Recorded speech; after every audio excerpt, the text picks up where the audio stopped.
Welcome to the Town Hall slides for February 2019. First and foremost, we'd like to say thank you to all of our staff for all the hard work and teamwork that brings all the positive outcomes we have here at Villa St. Joseph. First, I want to talk about the mission here at Villa St. Joseph. It is always important to start every slide with the mission. And we need to understand that we are here on a mission base on this campus. We are sponsored by the Sisters of St. Joseph, Third Order of St. Francis. We are here to continue the healing ministry of Jesus by providing an environment of compassion, confidence, and a celebration of life to all entrusted to its community of care. We want to thank all of our staff, first and foremost, for the great work they did in the outcomes of our healthcare surveys. Our most recent annual survey resulted in 0 deficiencies. This means all 3 campus buildings received 0 deficiencies for their surveys. One area in which we do need to focus on as a facility is life safety code from the survey. There was a number of citations that could have been avoided if staff would have used proper safety rules. We will talk about those now. First and foremost, please do not block fire safety equipment, which includes fire extinguishers and pull stations. Even if the object, like a walker, can be moved easily, we do not want to block those extinguishers from access to staff in case of a fire.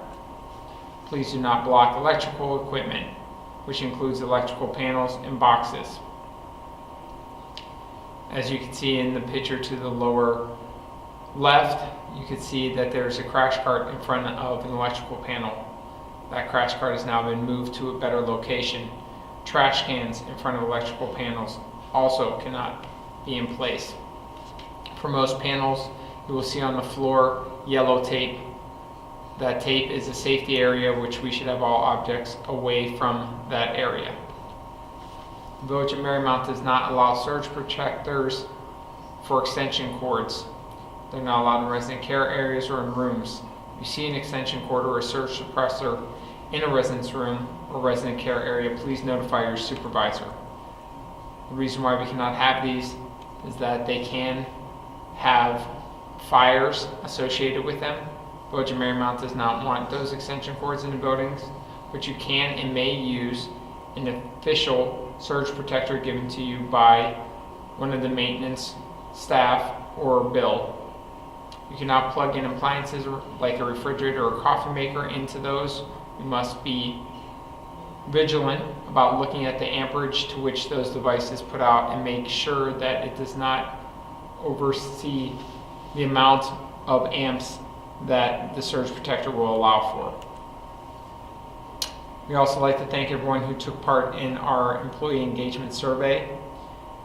It was very important that we get this information from our staff so that we can improve our retention efforts here on campus.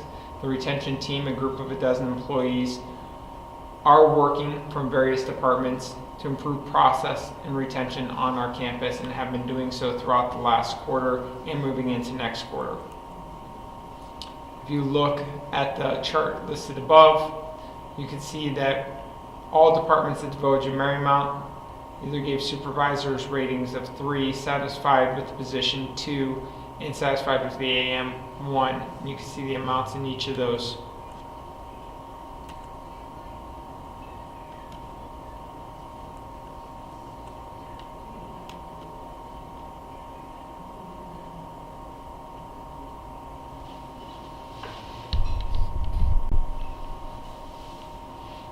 Other slides from the retention committee discuss what you like most about VAM. As you can see, the majority went to residents and their families. Also, facility appearance, PTO, and co-workers were not far behind. What you like least was wages, PTO, and insurance. This is valuable information when working on retention committee. What is most important to you? Dental insurance, surprisingly, was our number 1. Medical insurance and PTO follow closely behind. If you could change one thing about VAM, what would it be? Communication, wages, and workload all were the highest contenders. Employee comments included uniforms, benefits and wages, better communication, teamwork, attendance, living the mission, and workload. We're going to talk a minute about HIPAA, or Health Information Portability and Accountability Act, which was established in 1996 to protect the individual's medical records and information. It includes medical information, identifying health information, and payment history. Patients' rights under HIPAA. They do have the right to get a copy of their health information in the form and manner they request. They're able to ask for corrections to their information. The rule does not permit use or disclosure of PHI needed for care and other important purposes. It is important that everyone understands HIPAA is here as a security safeguard so that we can make sure that resident information is not given out incorrectly or given to individuals that should not be receiving HIPAA information. Many facilities have been fined for not following HIPAA rules and guidance for security of patients' information. 18 easily identifiable information factors are name, postal address, elements of dates except for years, telephone numbers, fax information, email address, URL addresses, IP address, social security number. Many of these you've seen before. Many you may not think are actual HIPAA violations if they're released, but they are. Obviously, we've discussed full face photos and other similar images that cannot be given out, and any other unique numbers that may identify an individual resident at a facility. Our responsibility is to safeguard against cyber attacks. Our computer systems do have malware and other software to stop any type of threats, but we always have to make sure when we are emailing that we look at the email address and see who we're sending information to.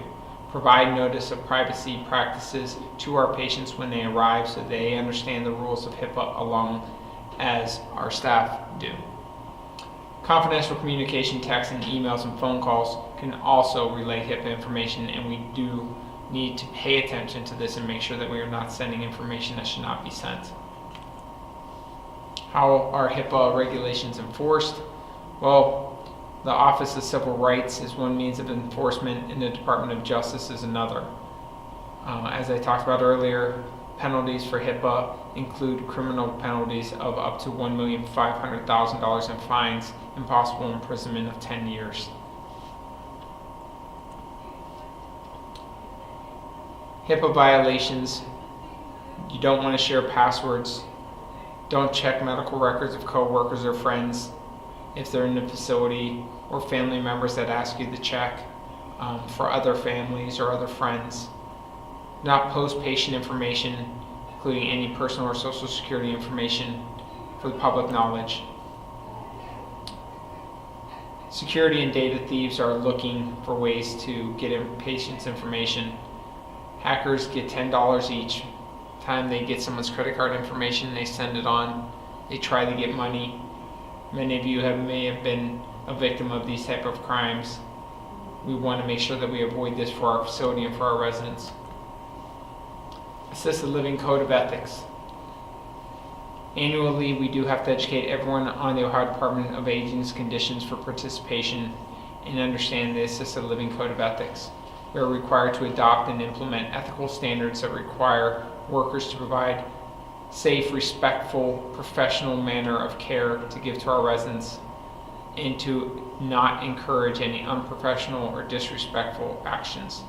All departments and employees are asked to review and agree to these type of standards of care, which we expect of all staff for our residents. Advanced directives, another area that we need to educate annually on. Individuals who have made a decision or want their decisions made in regards to a living will or power of attorney have that right. We need to make sure that we have this information in their medical records and available when needed. Again, advanced directives would include the living will, power of attorney for finance, and a power of attorney for healthcare. Oftentimes this could be the same person, many times it is different people.